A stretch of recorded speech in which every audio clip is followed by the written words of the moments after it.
উত্তরপাড়া তৃণমূল বিধায়ক কাঞ্চন মল্লিকের বিরুদ্ধে হাসপাতালে গিয়ে দাদাগিরির অভিযোগ তার বিরুদ্ধে।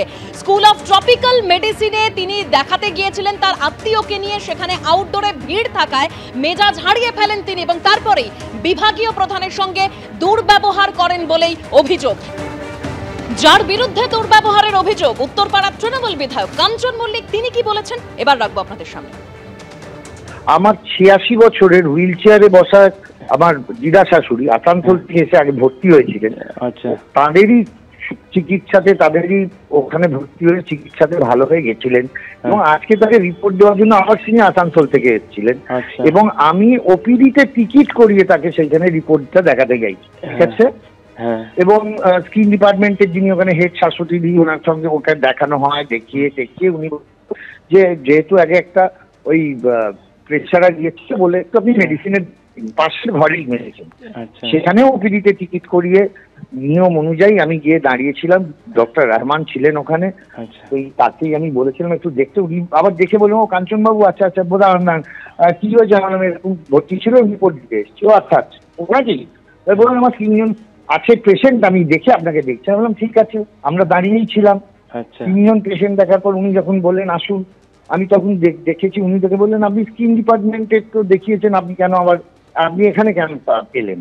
এখন আমাকে আসতে বললো, তাই আমি মেডিসিনে এসেছি যে এরকম, আমার তো এখানে কিছু আমি বললাম দেখুন তবু একবার আমার যখন রেফার করেছে দেখে নিন, প্রেশার ঠিক আছে কিনা, একটু প্রেশারটা যদিও দেখে নেন তাহলেও হয়। হঠাৎ উনি বলে কি না দেখবো সেটা আপনি ঠিক করবেন।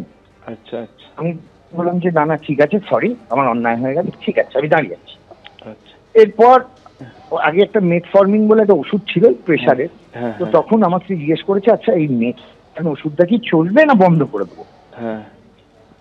তা উনি বললেন আপনি এমবিবিএস ডাক্তার? না আমি এমবিবিএস। যা তাহলে এখানে আসুন, এখানে এসে আপনি প্রেসক্রিপশন করে নিন, যান। এই আমি তখন বলেছি যে আপনি এভাবে কেন কথা বলছেন? আমি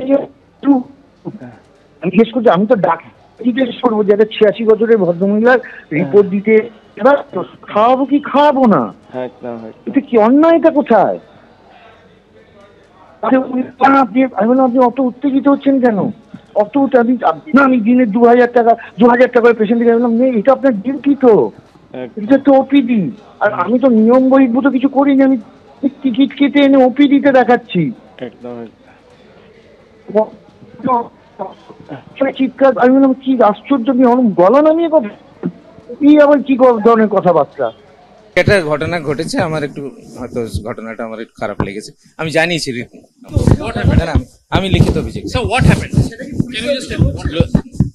তো মনে হলো যে হয়তো ওনাদের একটু ওয়েট করতে হবে, আর তারপরে কেন রাখলেন উনি আমি বুঝতে পারিনি, তবে ওনার বিহেভিয়ারটা আমার খুব খারাপ লেগেছে।